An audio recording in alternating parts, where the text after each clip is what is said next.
Привет, колеги! В продължение на предния клип за регулиране дозите вода, в този ще ви демонстрирам как да регулирате дозите на праховете за Венеция и съответно LHIX идентично, като за начало бутона програмационен натискаме веднъж. След като излезе комп, натискаме втори път, за да влезем в програмното меню. От тук, както обясних, двата бутона за движение напред и назад, съответно за харта. В случая напред ще търсиме така H2O, това е настройката за водата, Powder е настройката за праховете.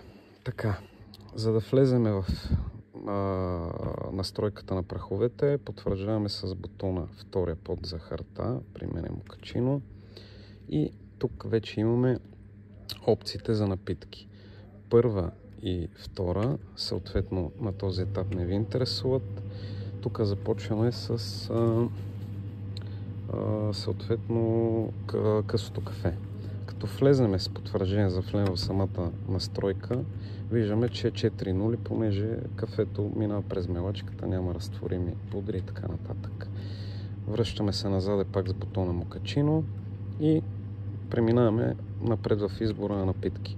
Преминаваме на дълго кафе и кафе с сметана. Ето тук мога да ви демонстрирам. Влизаме вътре в настройката.